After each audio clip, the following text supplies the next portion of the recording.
الحمد لله الذي هدانا للإسلام ورفع لواءنا بذروة السنام بعد رفع لواء سيد الأنام محمد صاحب العز والإكرام وعلى آله وأصحابه الغر الكرام. أما بعد، أعوذ بالله من الشيطان الرجيم. بسم الله الرحمن الرحيم.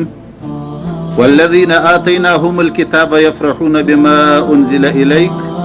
سورة الرعد شپږدېرشم نمبر آیات. صدق الله العظیم.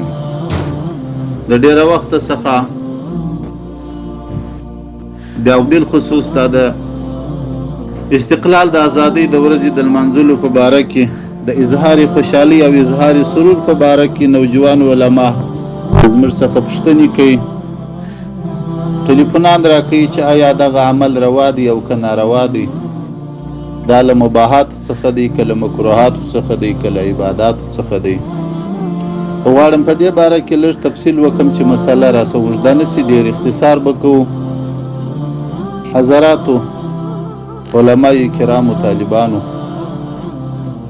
د دغې ورځې اظهار خوشحالي چې 24 د اسد ده او په دې ورځ باندې د الله تعالی جل وعلا شانه د دین دشمنان مثل احزاب شکست خوړلی دی او د مسلمانانو فتح او نصرت په نصیب شوې ده. د دغې ورځې اظهار خوشحالي، اظهار سرور دا عبادت دی، دا ښکاره عبادت دی، دا جز د عبادت دی.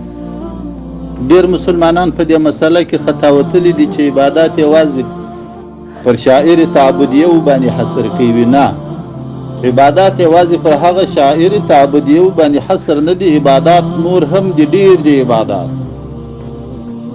خبره راسه اوږده نسي. د دغې ورځې خوشحالي، اظهار سرور راوتل، د مسلمانانو اظهار قوت په دې نیت باندې چې کافران مغلوب شوي دي او مسلمانان اوس هم په قوت کې دي چې کافرانو ته مایوسي ورکړي، دا عبادت دی. ځکه په دې باندې د مسلمانانو زړونه خوشحاله کیږي، په دې باندې د مسلمانانو په زړونو کې قوت پیدا کیږي. هر هغه عمل چې په هغې باندې مسلمان خوشحاله کیږي، هغه کې منکرات او فجایع نه، هغه عمل ته عبادت ویل کیږي. حضرت عبدالله ابن عمر رضی الله عنهما څخه روایت دی ان رسول الله صلی الله علیه وسلم قال احب الناس الى الله انفعهم واحب الاعمال الى الله سرور تدخله على مسلم او تكشف عنه كربة او تقضي عنه دينا او تقضي عنه دينا او تضرع عنه جوعا. حضرت عبدالله ابن عمر رضی الله عنه وایي چې نبی کریم علیه السلام وویله چې محبوب ترین د خلکو الله ته هغه څوک دی چې نفع د خدای و مخلوق ته رسیږي، او محبوب ترین د اعمالو الله جل جلاله ته هغه عمل دی، هغه خوشحالي ده چې پر مسلمان باندې راولي، یا د مسلمان سره یو مشکل پورته کې، یا د مسلمان څخه پور ادا کې، یا د مسلمان سره لوږه لري کې. آیا د کافرانو شړل د افغانستان څخه تر دې به بل غټ مشکل چیرې وي چې د مسلمانانو سره پورته شي؟ عن ابن عباس رضي الله عنه قال إن أحب الأعمال إلى الله تعالى بعد الفرائض إدخال السرور على المسلم. رواه الطبراني في الأوسط وابن حبان. عبد الله ابن عباس رضي الله عنه وايي چې محبوب ترين د اعمال او الله جل جلاله ته تر فرض ورسته پر مسلمان باندې خوشحالي راوستل دي. آیا د افغانستان څخه د امریکایانو وتل تر دې به نو غټه خوشحالي پر مسلمانانو بل چیرې و؟ تاسو قضاوت وکئ. رئیس المفسرین عبدالله ابن عباس وایي چې محبوب ترین د اعمالو الله ته تر فرض وروسته خوشحالي پر مسلمانانو راوستل دي. عن عائشة رضي الله عنها قالت قال رسول الله صلى الله عليه وسلم من أدخل على أهل بيت من المسلمين سرورا لم يرضى الله ثوابا له دون الجنة.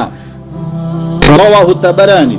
حضرت عائشة رضی الله عنها وایي چې څوک پر یو کور د مسلمانانو، پر یو شهر د مسلمانانو خوشحالي راولي، نو الله تعالی جل وعلا شانه دغه کس د پاره بل ثواب د جنت په دی خو الله نه خوشي، الله وایي زما د دغه کس دپاره جنت خوښ دی. نو تر دې به غټه خوشحالي چیرې وي چې افغانستان کور ته اسلامي مبارزینو اسلامي اتلانو فدایانو راوستله. د حضرت امام مالک رحمت الله تعالی علیه څخه سوال وسو چې کوم اعمال الله جل جلاله ته په اعمالو کې ډیر محبوب دی.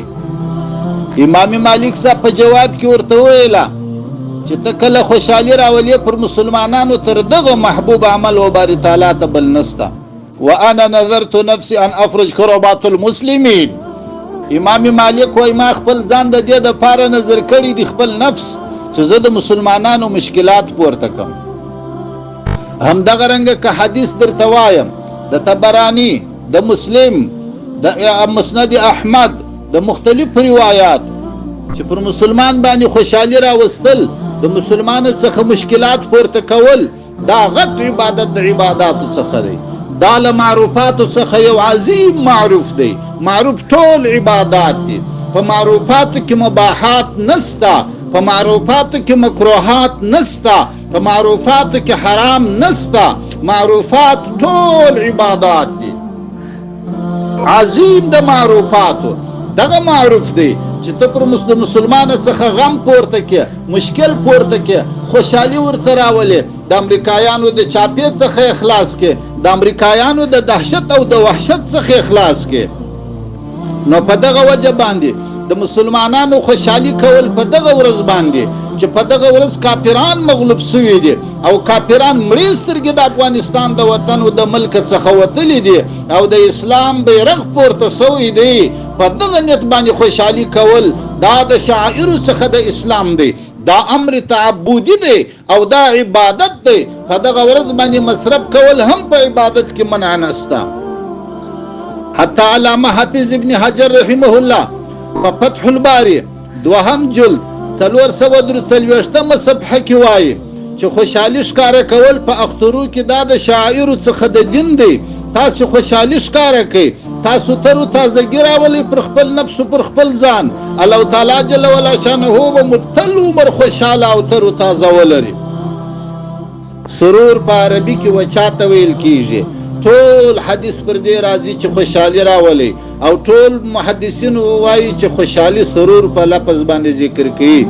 سرور وچاته ویل کیږي. سرور هغه غبطې ته ویل کیږي چې د هغه پیل څخه پیدا وي چې په هغې کې تا په خپله کوشش کړی وي. کوم شی چې ستا د کوشش د وجې ستا و لاسته راغلی وي بیا ته په خوشحاله یې، دې ته سرور ویل کیږي. فاما من اوتي كتابه بيمينه فسوف يحاسب حسابا يسيرا وينقلب الى اهله مسرورا. چاته چې عمل نامه پرسته لاس ورکول شي او اسانه حساب ورسره وشي دا به خپل اهل ته خپل کورنۍ ته خوشحاله روان وي. دغه ته سرور ویل کیږي. ولې دلته دغه سرور او خوشحالي نتیجه د هغه مخکني فعل ده چې تا کړی ده. نو د نن خوشحالي دا نتیجه د هغه ازادۍ ده، د هغه جهاد، د هغه قربانۍ ده چې مجاهدینو کرامو کړې ده. فقه اللغة العربیه تفسیر د سرور هم دغسې کوي چې سرور و هغه خوشحالۍ ته ویل کیږي چې ستا پر فعل باندې راغلی وي، چې تا کوم فعل کړی وي د هغې په نتیجه کې تا ته خوشحالي راسي، دغه ته سرور ویل کیږي. نو حافظ ابن حجر رحمت الله تعالی علیه وایي چې تاسې خوشحالي وکړئ، دا د شاعرو څخه د دین ده.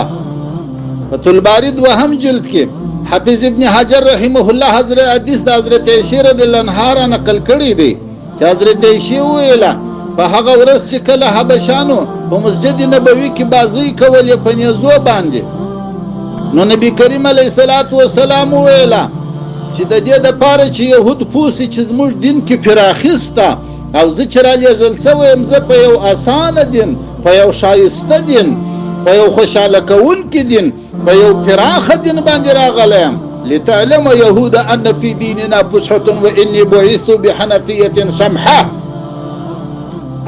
نو علامه حافظ ابن الحجر رحمه الله په فتح الباری کې وایي چې څوک د اختر په ورځ باندې خوشحالي نه کوي دا د سنتو مخالفت دی. دا اظهار د خوشحالي چې نه کوي دا مخالفت د سنتو دی. دوهم جلد 243 صفحه د فتح الباری دا بیان کوي. نو همدغه رقم د اسلام په ټولو شاعرو کې هر شاعر چې د شاعر څخه د اسلامي پاغو کې باید اظهار خوشحالي وسی، که اظهار خوشحالي نه وي بیا هلته دا خلاف د سنت څخه دی. هو فجایع منکرات دا وځان ته د منکر په هر حال منکر دی، هغه که پر لمانځه ولاړ یې ناروا کوي منکرات کوي هم منکر دی. تاسو وګورئ دغه دوه لمونځونه چې یو د جمعې لمونځ دی او یو د اختر لمونځ دی، دا د څه دپاره په جمع غفیره باندې په غټې جمع مشروع سوي دي؟ دا ولې په هر مسجد کې نه دي روا؟ دا ولې خاص ځایونه ورته تعین سوي دي؟ دا په دې وجه باندې چې دا سیاسي لمونځونه دي. سیاسي دا معنا چې کفارو ته د مسلمانانو ته جموع ښکاره سي، کفارو ته د مسلمانانو وحدت ښکاره سي، کفارو ته د مسلمانانو اظهار قوت راسي. په دغه وجه باندې الله تعالی جل وعلا شانه دغه دوه لمونځونه د اخترونو او د جمعې په جمعواري جلا نه دي مشروع کړي. نو اظهار قوت ښکاره کول د کافرانو ته د مسلمانانو دا عبادت دی، دا بالکل عبادت دی. او د کامیابی د مسلمانانو او نصرت و فتح د مسلمانانو المنزل دا عبادت دی، دا د کفارو زړونه چول دي او په دې باندې مسلمانان خوشاله کیږي. چیرې نه بیریدلای پر دې باندې چې مسله به ډېر راسه اوږده سي، زیات حدیث او مسایل د فقه به مې درته راوړي وای، خو فقط مش نمونه یو خورواراست د دغه 24م د اسد لمانځل زموږ د شهداو د وینو برکت، د غازیانو د تورو د برکت لمانځل دا عبادت دی، دا جز د عبادت دی، دا نه مباح دی، دا نه مکروه دی، دا نه حرام دی، بلکې دا بالکل عبادت دی. د مسلمانانو زړونه راپورته کیږي، د مسلمانانو په زړونو کې خوشحالي راځي. خوشحالي د مسلمان په زړه کې راوستل دا احب د اعمالو دی الی الله تعالی، او الله تعالی ته وروسته تر ادا د فرایضو وروسته تر فرایضو بهترین عمل دی. همدغه رقم نور تحقیق په د فرح او د سرور نه کوو، که څوم په قرآن کریم کې آیاتونه مختلف راځي چې ان الله لا يحب الفرحین، هغه په حق د مسلمانانو نه دی راغلی، هغه په حق د مسلمانانو راغلی دي چې فرحین بما آتاهم الله من فضله، چې د سوره آل عمران 120 نمبر آیات دی. فرح خوشحالي که چیرې مطلقه رااله مقیده نه وه، هلته مطلق حمل کیږي پر حرامو باندې، او مقیده لکه فرحین بما آتاهم الله من فضله. موږ چې نن خوشحالي کوو، مجاهدین چې نن خوشحالي کوي، دا پر چی خوشحالي کوي؟ بما آتاهم الله من فضله، چې الله دا فضل پر افغانستان راوسته. الله تعالی جل وعلا شانه د افغانستان څخه د يهود او نصاراو او د کفارو کمبله ټول کړله، پر دغه باندې مجاهدین خوشحالي کوي، پر دې باندې صحابه کرامو خوشحالي کول. الله په قرآن کې د دغه خوشحالي والا او صفت کړی دی، فرحین بما آتاهم الله من فضله والذین آتیناهم الكتاب یفرحون بما انزل الیک.